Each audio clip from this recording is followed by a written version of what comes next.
Hello, fabulous fempreneurship listeners. Today's topic is the journey of aligning with your true calling. And our guest today is Rebecca Kirk from Manchester, United Kingdom. So welcome to our show, Rebecca. It's great to have you. Thank you, Elaine. It's lovely to be here.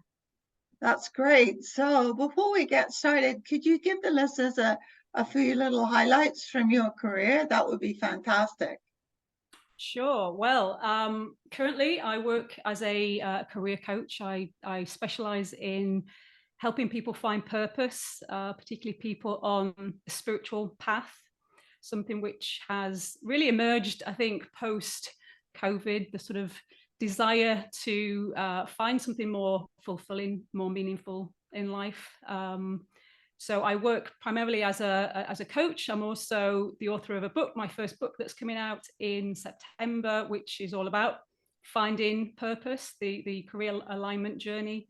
If I rewind, my career started off in Palm Beach in Florida. I worked in the retail department there as a graduate, and spent about 14 years in the corporate world in various buy-in product development roles, and had a fantastic time. I got to travel, got to meet some fantastic people. There was a real thrill to work in that world, but I think gradually I realized there was a bit of a square peg in a round hole, and I had a yearning to find something more meaningful for me. And so in 2010, I took a career break. I went off to Sydney in Australia and stayed with my family over there, and did some real soul searching when I was there. Had an awakening, really, an awakening to, I guess, life beyond what I was used to. And this gave me the space, the impetus to make a career change, the first of a number of career changes. So I set up my own business as a consultant. And when I returned to the UK, I worked primarily with creative businesses, creative entrepreneurs, helping them get their business started, helping them grow. And did that for about, I guess, 4 or 5 years. And then I had an even deeper calling to do something entirely different. And I remember very distinctly on a beach in Norfolk in 2015, I had a light bulb moment. They do exist. Light bulb moments do happen. I had one. And the call was to retrade and become a coach, become a life coach. So I followed that call in and retrained and qualified in 2016, and I've been coaching ever since. And I love it. I love working with people one-to-one, helping them on the journey, I suppose, that I've been on throughout my career, and helping them find the work that they're meant to do. And so that's really my sort of focus, my niche right now, and that's what I guess brings me here. Yeah, that's fantastic. Yes, absolutely. Yeah, I mean, as you go through your work life, it's a windy road, right? And sometimes it takes you a few years to figure out the path that you should eventually be on, the one that's your passion, the one that you love, the one that fuels you to do the best that you can. And sometimes that takes 5 or 10 years, and there's nothing wrong with that. Like, I think you learn something in every part of your work journey. You really do. So let's dive in here. So if you feel that you're not fulfilled in your career, that you're living a small life, that it's not the life that you want, what should you do? Well, I think the first thing is to become aware that you are perhaps keeping yourself small in some way, I think.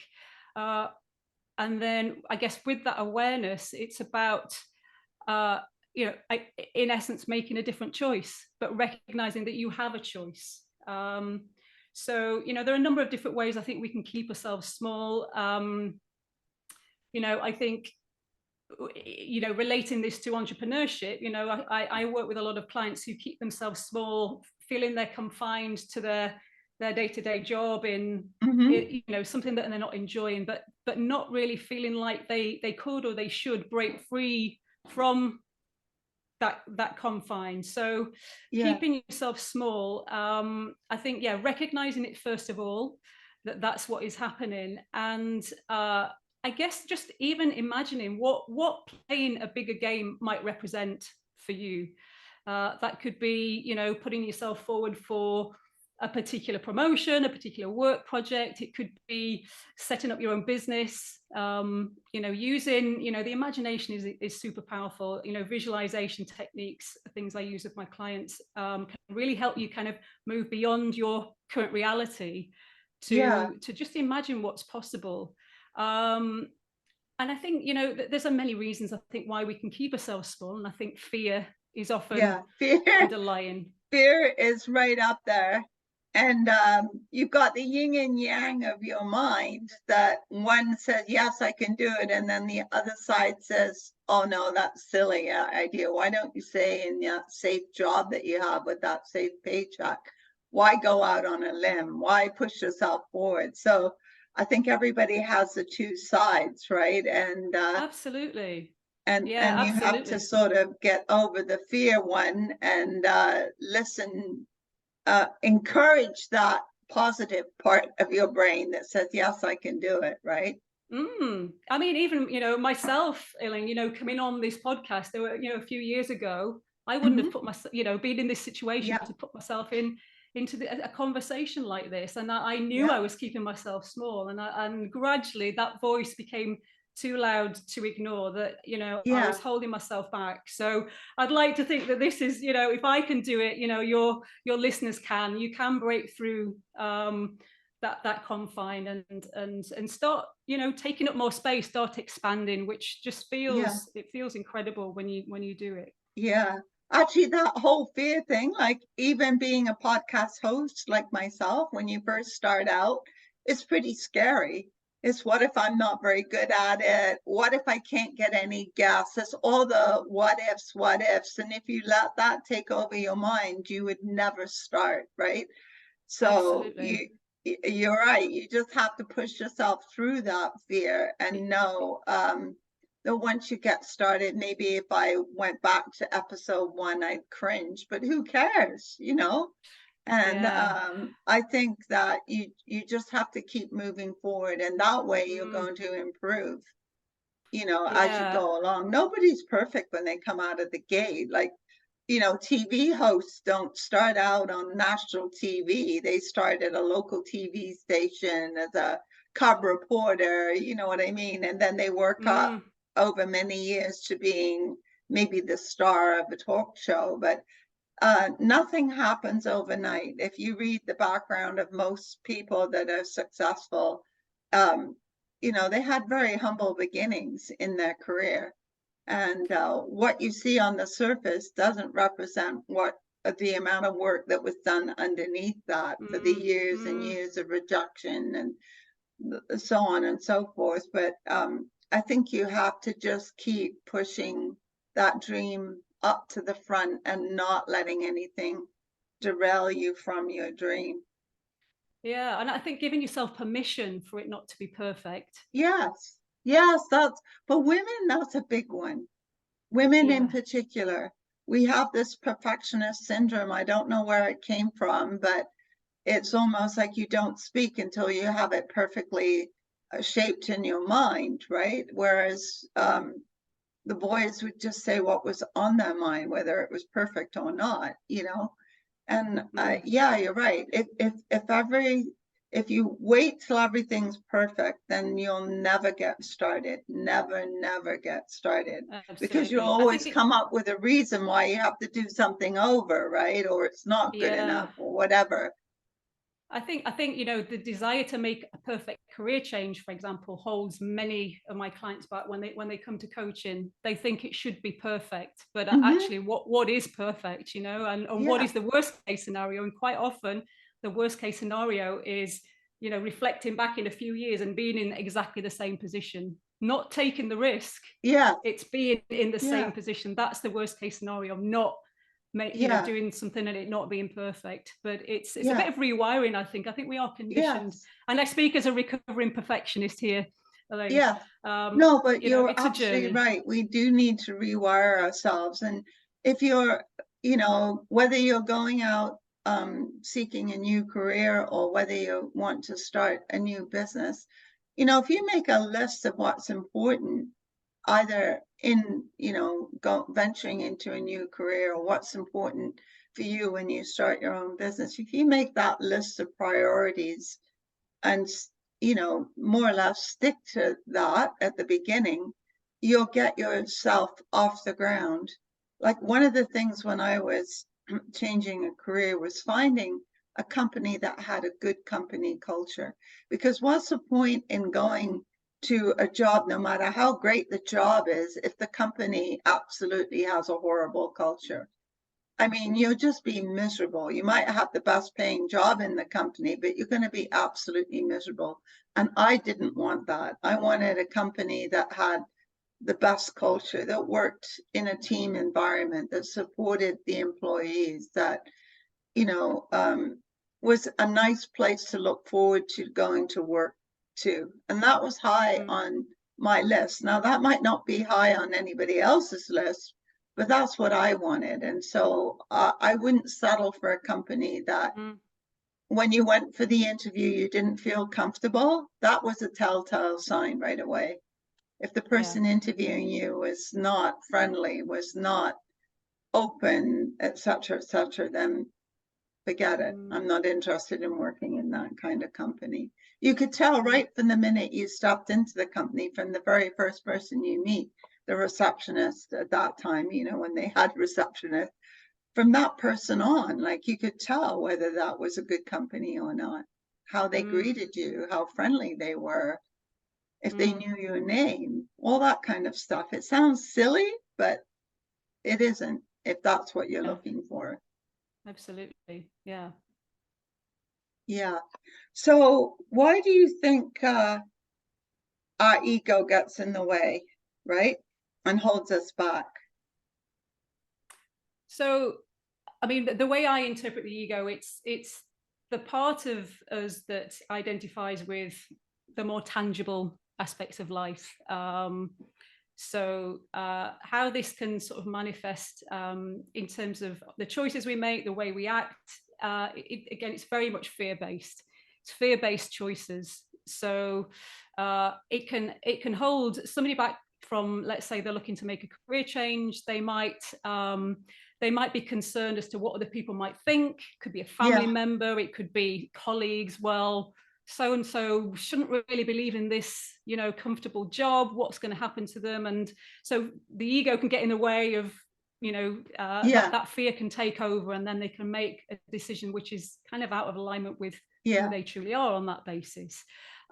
It can hold people back. I mean, I reflect back on my time in the corporate world, and I was sometimes quite lacking confidence to contribute in meetings or do Mm-hmm. presentations. I look back now and I realized that that was my ego.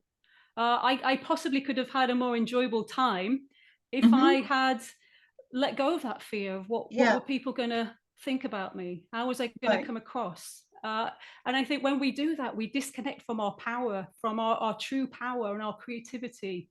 Um, so I think, yeah, whether it's within the role that you're in and feeling more confident, going for promotions or whatever, or looking to, let's say, enter self-employment, Mm-hmm. again, the ego Mm-hmm. can say all number of things. The inner critic is one of the ways I think the ego can kind of manifest, that little kind of almost a little voice on the shoulder Yes, going, that voice oh, of I'm not sure you can do this, really. yeah. Really. And I've been through it as well, in terms of writing a book, again, coming on things like this.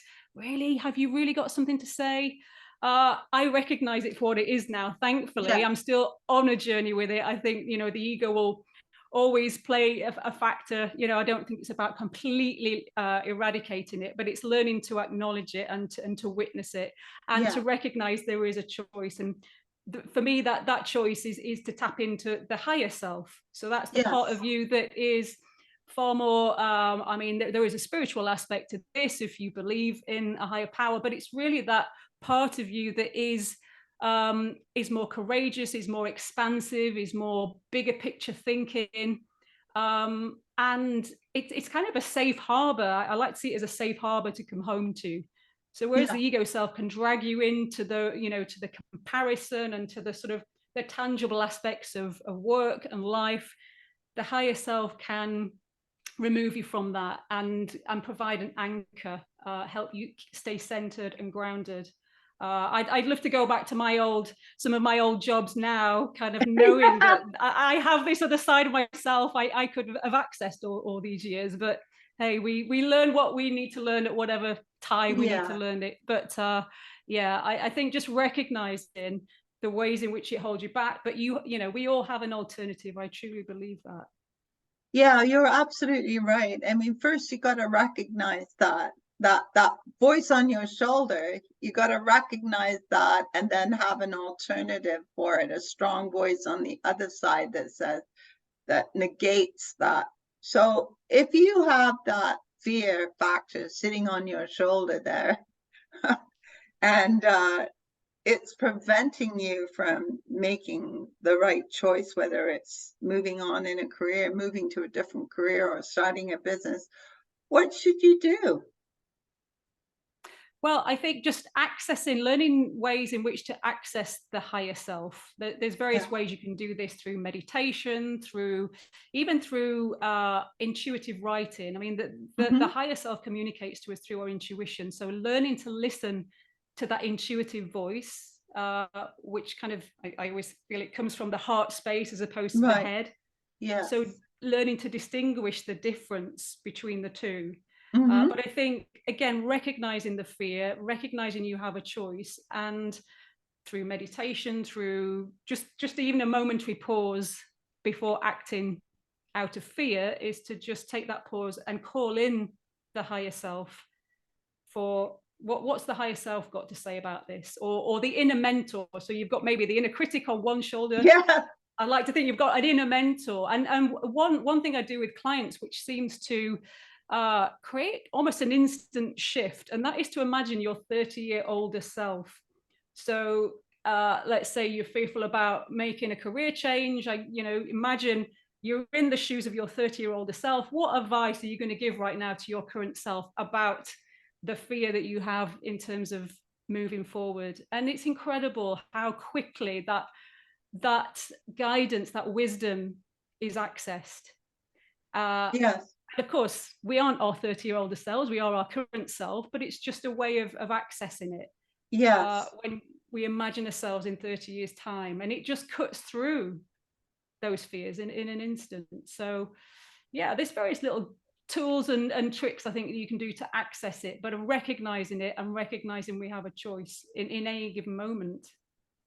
Yeah, a lot of people find journaling helps, like writing down your thoughts, whether the good ones or the bad ones or a mixture of both. That if you um, journal every day for a couple of weeks, and you can reflect back and you can look at which self is the primary and which self has been buried, right? And you can sometimes that helps you sort of flush out why you have those fears. Like, you can read them back and think, oh, that was silly. Why would I think that? Because your other self, your heart self, your other self, when you're reading it, pops up and says, well, that's kind of silly.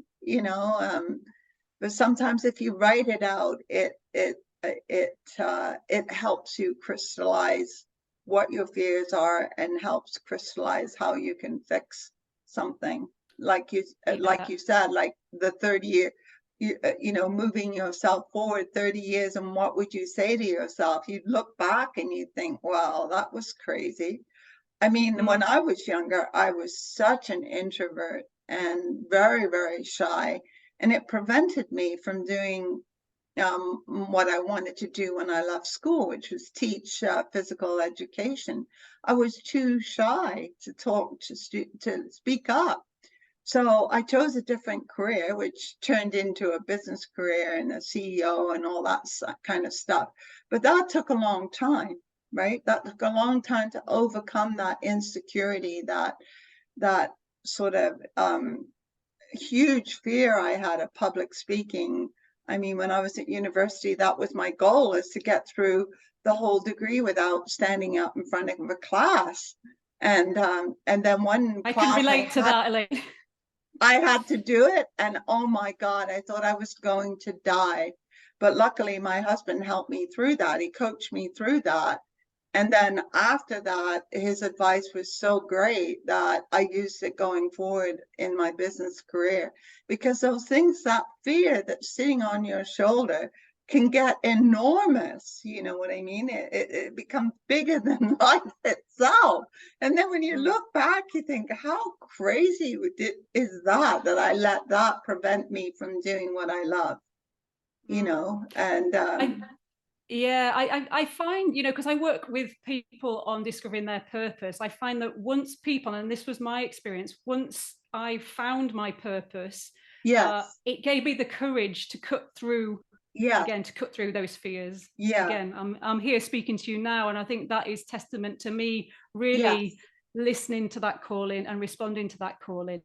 But yeah. I'm going to show you a little post-it I have actually on my wall here, and I share this with clients, and this is just to remember. It says it's not about you.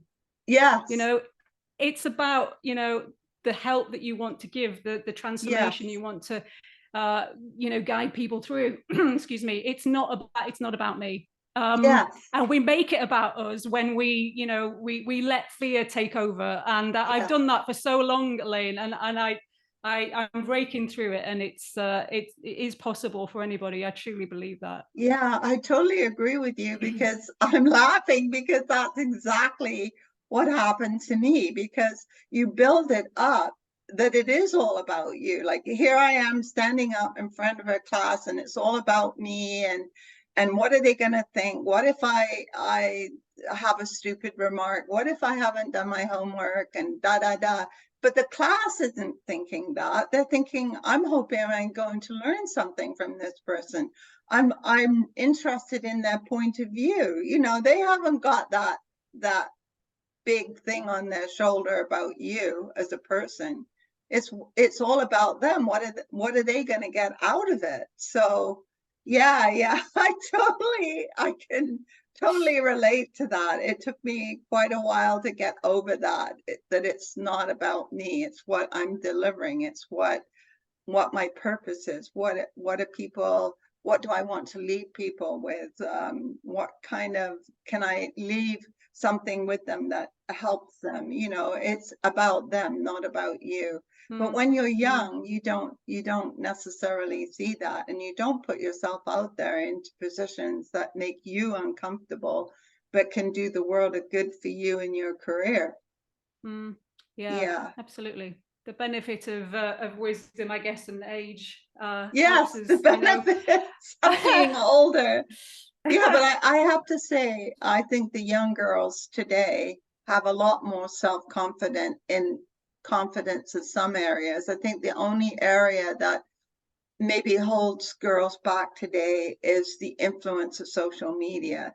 I think that can pull them under, but by and large, they do think out of the box. They are more confident in themselves, and if they stay off social media, that will bloom.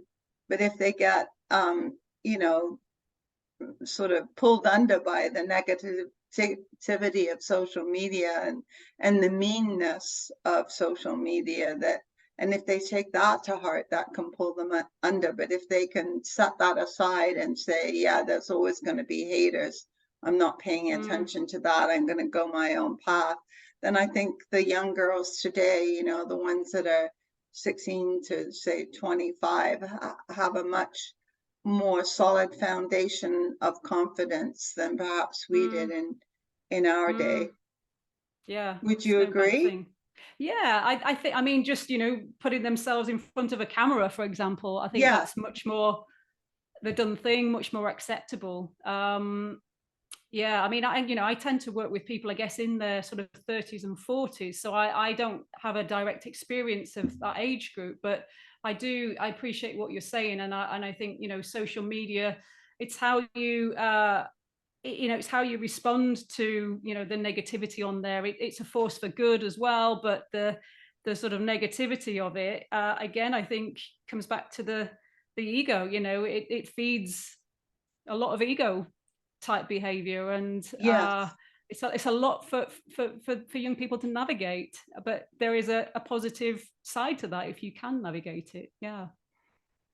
So why do you think it's short-sighted to just focus on your skills and your CV if you want to decide on a career? So for me, I guess just focusing on that's what I see as the business end of things. That is uh, the sort of the things that you have done go onto your CV. It's not who you are. Right. And for me, there's a big difference there. It doesn't, if you're looking to align with, let's say, a new career, which is more fulfilling, more purposeful, it doesn't get through to the heart. What's under the surface? What's what your soul is yearning for? It doesn't explain that. So, Yeah. and I'm talking here about people who are perhaps looking for that. Your CV is a perfectly useful marketing tool if you already know what you're doing. It's explaining what to a new employer what you're capable of. But when we're looking at potentially making a change, it skirts around all of those deeper things. So for me, exploring things like your values, your passions, your gifts and talents, what is truly going to be meaningful to you. So for me, that is the deeper work that needs to be done before, when I work with a client. That is very much the back end of the process. Yeah. And I think, and for me, before I did all of this work myself many years ago, I repeated the same patterns quite a lot. You update your CV, you send it out to another employer, but it was missing the point. But I had to go through that 2 or 3 times, keep working for different organizations until I fully got that message. So yeah, I think it's not getting to the root of things. It's missing the foundations, but it's perfectly useful when you've done that work. Yeah. Yeah, I think it goes back to knowing yourself, what motivates you, because we're all so different, right? What is one person's passion is somebody else's like, oh, I could never do that. That's not me. You know what I mean? So it's a good thing that we're all so different. So tapping into what really, as you say, is in your heart and what motivates you and what your passion is extremely important. And if you're just plodding along, you've done the route, you've done the high school, you've done whatever, college or university or apprenticeship or whatever you've done, you moved into that first job and you're just, ticking along, but you're not fulfilled. Do you want to spend your whole life being like that? Or do you want to actually do something about it, even if it's a little crazy or a little fearful, or you're a little fearful of it? Are you going to miss out on life? Because we only have one life. So to just plod along and do something just because that's what you've always done, or it's a steady paycheck or whatever, and not explore what you really want to do, I think you're really missing out on life Yeah. itself, right? It's bringing to mind, I think it was a title of a book by Wayne Dyer, who was one of the first spiritual teachers who I read the works of. And one of his books, I think, is called Don't Die with Your Music Still in You. And I find it incredibly powerful. I think it's actually on my website somewhere, and sometimes people will respond to that. It kind of cuts through the fears and puts them in that sort of future state of, gosh, what if I get to the end and I've got all this amazing stuff to kind of come out and it's just Yeah, stayed in there. yeah, that's right. And It's that can still be a stuck in motivator. there. Yeah. Yeah, it needs teasing out. Yeah. So if you're in this career journey, and you're kind of like a little bit lost, how do you sort of get out of that and sort of come to grips with that and sort of, as you mentioned, like heal yourself and find your true self? How do you do that? So I think one of the things you know, if I was to recommend for somebody who was in that position right now, one of the first things I would say is to just to come to a place of calm, um, and to sort of steady. It can be very emotional when you're feeling very churned up about work. It can create all sorts of emotions. I think the first thing I would recommend is to just kind of come at this from a sort of calm and centered place, so that you can connect to that heart space, connect, you know, through meditation, like listening to the intuition. I always believe the guidance that people need, the clarity, and clarity I think is really the magic ingredient here to help people move forward, the thing that so many people are searching for. But I think to find that clarity, it needs space. It needs headspace, it needs physical space, space in the diary to you know, just to let those insights, let that true self emerge. Mm-hmm. So I always recommend with clients a daily spiritual practice of some sort. That could be simply 5 minutes of meditation, 5 minutes where you're switching off from the thinking mind to connect to that wisdom. And it's amazing what can emerge from that space. The guidance, you know, it could be, oh, I feel got this urge to call an old colleague, and then that can lead to, you know, a new job or a potential new career path. I've seen that quite often actually with clients. So I think recognizing also that it is a journey, and you know, there is timing involved here. We talked about timing earlier, and I think, you know, we are all on our own individual paths here. And I Mm-hmm. think just accepting where you are on your own path, and that Yeah. whatever has gone before you doesn't mean that that's going to happen in front of Mm-hmm. you. Mm-hmm. But to yeah, to try and extract, you know, from your life's experiences, be that recognizing you have resilience, you have courage, you've been through certain things Yeah. in life that can help you make the change now. Yeah. So, you know, beyond the kind of typical things around, you know, in terms of a career journey, which would be, you know, looking at your skills and your strengths and exploring passions, I think there is that deeper level also, that you can go to, and to, again, just to create that space, create that connection, uh, listen to the guidance that I believe is out there. I believe it's there for all of us, but you know, we're not all on a spiritual path, and that's fine. But there is guidance there in the form of, like I said, the inner mentor, the universe, whatever you want to call it.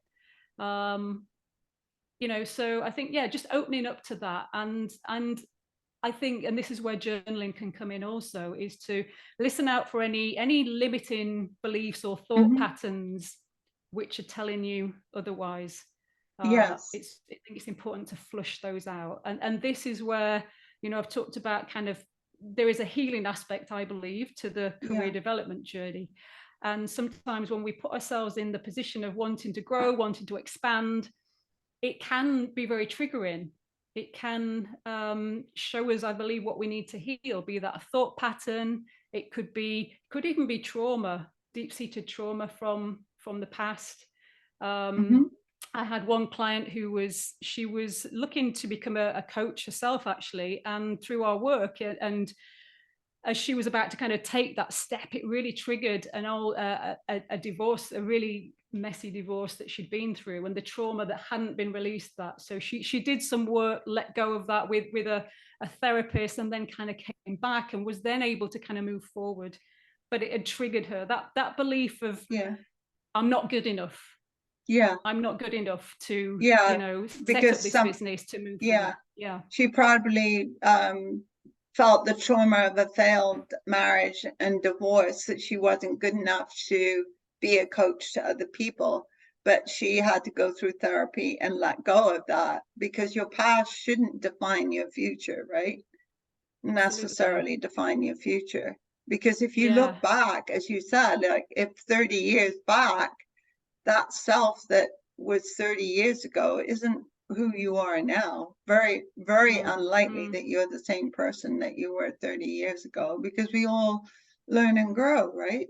mm, And we are in charge of how we learn and how we grow. It's just, do you want to do the work to do that? Or mm. do you just want to Yeah. sit where you are? And for Mm, most people, they want to learn and grow and try different things. Otherwise, you have a long stretch of a boring kind of life, right? If you're not mm, changing and growing and so on and so forth. So, mm, um, so it's it's a journey, right? And you can't just. I'm sure your advice is don't grasp at every thing that you see and hear for clarity. It's got to come from within yourself. mm. Yeah. Yeah. I mean, grasping, I think it can put you into quite a low vibration state, the act of Yes, grasping. yes. It's a source of almost suffering, really. But Desperation. yeah, I mean, I see that when I have a client come to me and they're kind of still in the throes of trying to find a different job, and they're going on this website, that website, sending their Hmm. application off here, there, and everywhere, and there is a sense of grasping that Hmm. is pulling their energy down. So this is where I would encourage, if you recognize, I think first thing is to recognize if you are in that state of grasping, and the energy, you can tune into the energy. It feels heavier, but instead it is to invite trust into the mix. Yes. Trust is a word that comes up very often in my work, and there is a very different energy behind it. And that's not to say that you don't take action. It's not to say it's a passive state, but it's to trust. Okay, I have to trust in this process. I have to trust in the unique path that is only mine to Yeah. tread, that it will unfold for me one step at a time. And but the grasping is very, to me, very counterintuitive to that process. So trying to pull people back from that state Yeah. is one of the first things to do, really. And again, I recognize this, my own journey. I bring that into the mix because, you know, I've been through this. As much as I'm saying this what happens to clients, I recognize it because I've been through it. Yeah. So nothing is Totally. wasted, I think, in that sense. Well, Rebecca, this has been a fantastic conversation with you, and I understand you have a special offer for our listeners today. I do. So I have some free resources on my website. I have a career coaching webinar. So this is a 30-minute webinar where I talk you through 8 empowering beliefs that will help you if you are at a career crossroads, help you develop the clarity, the confidence with which to make a decision to move forward. So that's on my website, which is rebeccakurt.co.uk. And there's also a career change quiz. So if you're considering making a change, but you're not quite sure, it might just help you make that decision. Perfect. Perfect. And you have a new book coming out? I do, yes. So in September, I have my first book called You're Here for a Reason, which it's a practical and a spiritual guide to help people to align with their purpose and basically awaken their career. So that is, it's available now on pre-order. The link will be in the show notes, I believe. So yeah, that's out in September. Well, that's fantastic. We'll have the free offer and the pre-order for your book, as you mentioned, in the show notes. And it's been a fantastic conversation. Thank you for being such a great guest today. It's been a real pleasure. I've thoroughly enjoyed it, Elaine. Thank you. Yeah, me too. Me too.